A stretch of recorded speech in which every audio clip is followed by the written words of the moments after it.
My name is Liam. I work as an interpreter and have always been busy with my job. However, 6 months ago, I married Jacob, whom I had known since our college days when we were in the same club. Jacob and I dated during college, but once we graduated and started our careers, we were both so swamped with work that we didn't have time for romance. That's why we decided to part ways.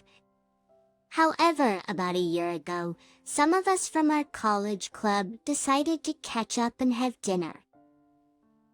That's when I ran into Jacob again.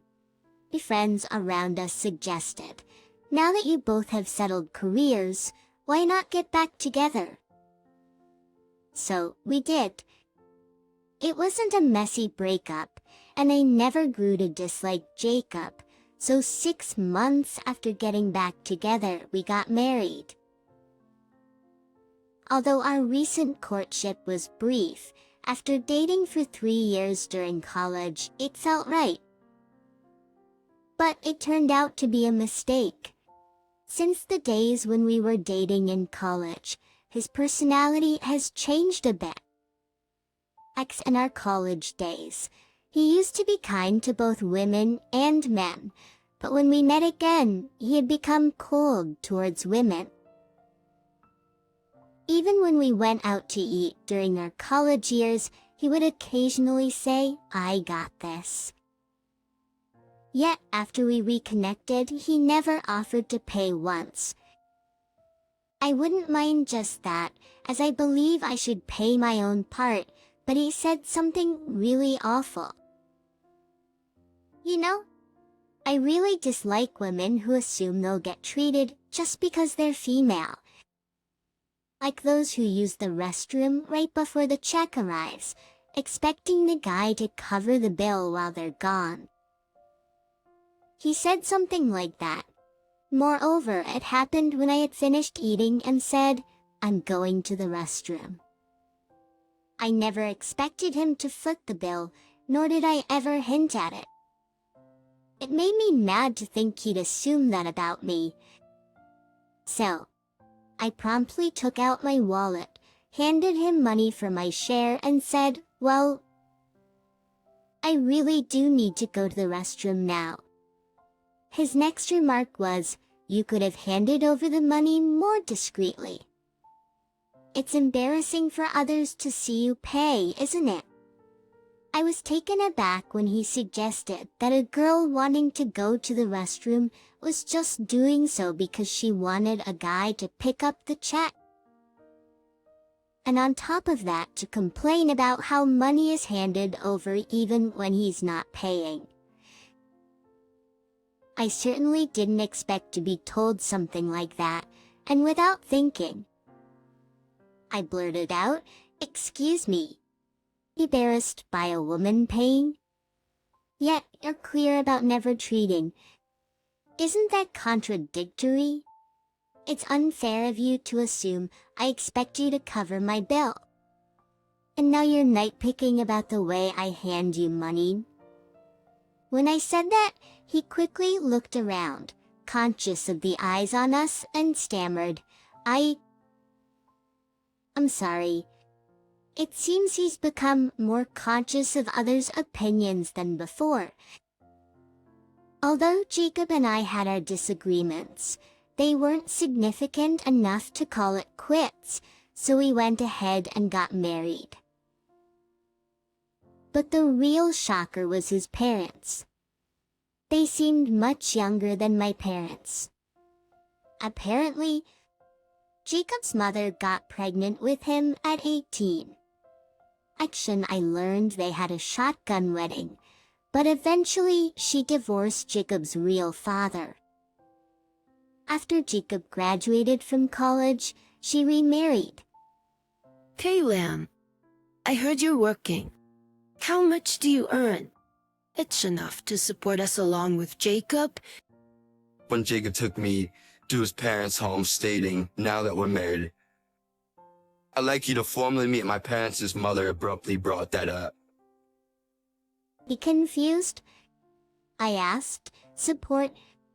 And he said, Mom, I haven't discussed that with Leanne yet. I was floored by his statement. Certainly, I married Jacob. Someday, if Jacob's parents fall ill, I might help care for them. Not now being told to support them. What are they expecting from me? From what I've seen, both my mother-in-law and father-in-law look young and healthy. Thanks, Leanne. Both my husband and I are counting on you, okay? So please. My mother-in-law told me.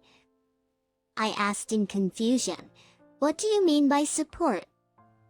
Jacob hurriedly replied, I'll explain later. What do you mean by support? Are you talking about financially supporting both of you? Both of you seem young and probably have jobs, right? Why is this topic even coming up? Looking troubled, my mother-in-law placed her hand on her cheek. After all, you're Jacob's wife, right? That means you have to take care of your in-laws. I had Jacob when I was young and went through a lot.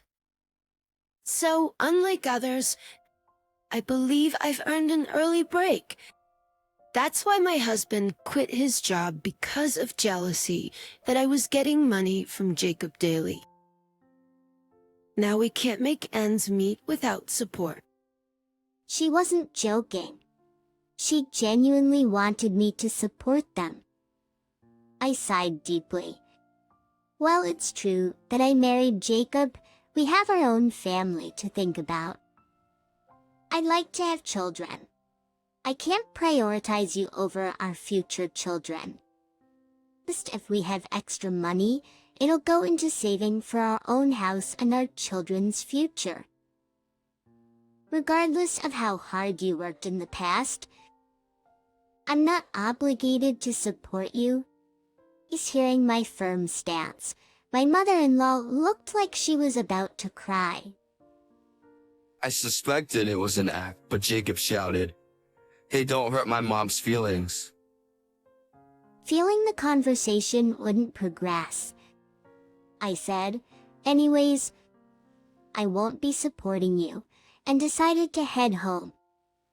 When I got home, Jacob blamed me. How would you say such harsh things to my mom? Oh, she's my mom. Jacob, you never mentioned before our marriage that you were giving money to your mother. Remember, I told you if you were sending money home, you should tell me first. I wanted to be clear about our finances. Well, yeah, but Shaz, I can't believe you kept sending money to your mother a secret, and then asked me to help support your mom and dad. Does that mean you want me to pitch in too? I can't believe you kept sending money to your mother a secret and then asked me to help support your mom and dad. Does that mean you want me to pitch in too? Making a decision like that without consulting me is crazy. You never told me anything about this. Jacob looked guilty and uncomfortable. if I had told you, would you have been okay with it? If you had been upfront, do you think I would have agreed? I'm extremely angry at you for not telling me. But I didn't do anything wrong. It's amazing that he can say he did nothing wrong. I firmly believe Jacob's at fault, and I'm also upset at the in-laws thinking their son and daughter-in-law are obligated to support them.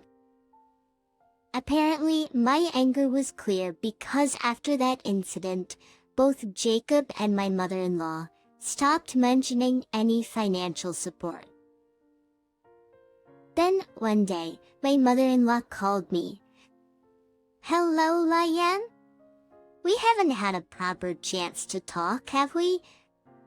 I was thinking it might be nice to go on a trip together to get to know each other better. Given your work as an interpreter, perhaps an overseas trip. That considering that turning down the offer might further strain our relations, I agreed to the trip. 2 days before the trip, Jacob told me, Mom asked me to handle everything, but I think you're better at managing things. Then on the day of the trip, we were supposed to meet at the airport by 9 a.m. because Jacob was picking up his parents by car.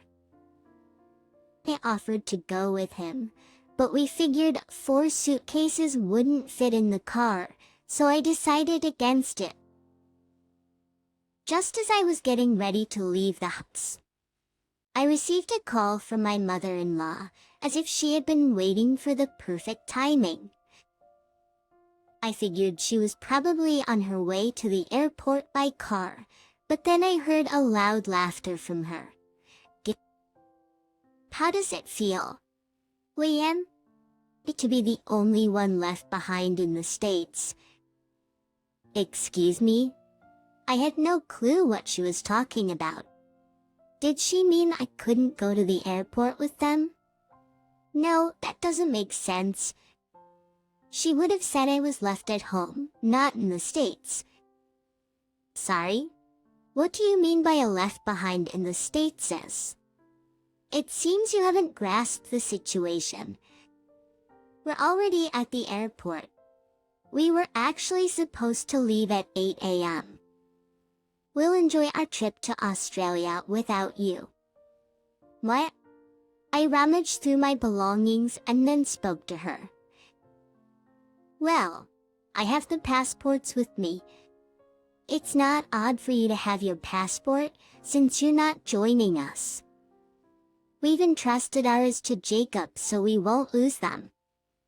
Actually, Jacob handed them over to me a few days ago saying I should manage them. I currently have all 4 passports including mine. That's right. Once a few days before the trip, Jacob handed me the passports for his parents and himself, thinking I'd be better at managing them. Reluctantly, I accepted them. So now, I have all 4 of our passports. It would be impossible for them to go on their overseas trip without me. But that's not what I was concerned about at the moment. Were you planning to leave me behind and enjoy the trip to Australia with just you, the father-in-law, and Jacob? When I calmly asked her this, my mother-in-law hesitated for a bit, then blurted yes. So what? You've been such a horrible wife, not supporting me and my husband. I thought I'd teach you a lesson. Now that you know you're disliked, I'll just pretend you learned your lesson. So hurry up and get to the airport. It seems she didn't think she did anything wrong. It's with a smile. I replied, no, I don't want to. I won't be coming to the airport. I then hung up, took my bags, and headed to a nearby motel. Apparently, when Jacob realized I wasn't coming, he texted me saying, I was just like, why aren't you coming to the airport? I heard from my mom. It seems she got the meeting time wrong. I'm so can act childish. She's like, that was my mom who planned this trip so you could bond with the family. Typical of her to not admit her wrongdoing. Feeling exasperated, I contacted a lawyer I had consulted a few times before. Only 3 hours later, I see the frantic text from, Jacob, why aren't you home? Oh, where the heck are you? Not wanting to engage, I simply replied, living room table. Months later, he texted, why is there a divorce paper on the table? I finished my chat with the lawyer and then headed to a real estate office to look for a place to live alone. It was with constant calls from my mother-in-law, father-in-law, and Jacob. I simply texted Jacob, why don't you ask your mom the truth? If Jacob confronted her, I was sure she would confess her plan. But for the UCA. The next day, when I returned home, my mother-in-law, father-in-law, and Jacob were there with dejected faces. And talked to my mom. She admitted she planned to deceive you and leave you behind in the States. Since Jacob handed all the passports to me, the person who was supposed to be left behind, it's likely he wasn't involved in this scheme. Seeing my father-in-law sitting cross-legged with my mother-in-law, I assumed he knew about the plan. But this time, it's something that Mom did on her own. I'm not involved in the plan at all. Please don't divorce me. Looking around the room, I found the divorce papers I'd left on the living room table in the trash. You really think I decided to divorce just because of what your mom did? Saying that, I took out a spare set of divorce papers from my bag and handed them to Jacob. So what else did you think happened? I didn't do anything. You sure have nerve. Teaming up with your father to have affairs. At what worst day? I pulled out documents from my bag and spread them out on the table. Upon hearing me, my mother-in-law quickly looked at my father-in-law, then leaned in to inspect the documents. Among them were screenshots of text messages where Jacob and my father-in-law were coordinating alibis to hide their affairs. There were also pictures of Jacob and my father-in-law, each with different women, seemingly on dates. 2 months ago, I'd hired a private investigator to dig up their affairs. Regarding the text screenshots, I found them because Jacob had left his messaging app logged in on our shared computer. It's pretty careless of him to use our shared PC to discuss their infidelities. While my mother-in-law's face grew redder and redder looking at the photos, Jacob and my father-in-law turned pale. Jacob was an honest man in college, but I think he has changed ever since my mother-in-law remarried. Perhaps he's been influenced by the arrival of the current father-in-law. But to be precise, he probably started to take women for granted. I've heard him express such sentiments, suggesting that women are somehow lesser, multiple times in our daily life. Frankly, I want nothing more to do with this messed up family. If you've been cheating, then it's only natural that I'd want a divorce. Go, and I'll be seeking damages from you and your mistress. Expect to get the notice by tomorrow.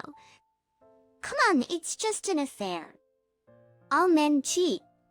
You should be grateful. I married you and should put up with the affair. If it's no big deal, then why do you think there are damages for it? It's wrong, hence you'll be penalized. How can you say all men cheat? I'd like an apology on behalf of all faithful men out there. But I don't want a divorce. Is it because of my salary? Just to let you know, the money I earned before marriage is mine, not ours. We hardly have any shared assets. But don't count on getting anything. I'm not interested in supporting a man like you or your parents. At that point, my mother-in-law, shouting, lunged at my father-in-law. She was furious at discovering his infidelity. She also yelled at Jacob for being part of it. Jacob, terrified of being yelled at by his mother, started crying. What a pathetic bunch of adults. I quickly packed up my documents and made my exit. Oh, no way I wanted to get caught up in that mess. Since the affair came to light, I had already packed my important belongings and stored them elsewhere, with clothes packed in a suitcase ready to go. So, I never have to return to that house again. Jacob probably didn't even realize I had moved my stuff since he never entered my room. Thanks to that, I can leave swiftly. Later on, he somehow managed to pay the damages in one go. The parents of Jacob's mistress ended up paying for her. Jacob's mistress turned out to be a new hire at his workplace, and I've heard he got fired for breaking company policy. My mother-in-law wanted to divorce my father-in-law, but he didn't seem to agree. And since my mother-in-law doesn't work, she can't even afford a lawyer. The unemployed Jacob now seems to live in an uneasy truce with his parents. As the story spread among my college friends, rumors started to circulate. It seems like Jacob has even been cut off by his friends. As for me, my old buddies from college are setting me up on a blind date, so I'm looking forward to that.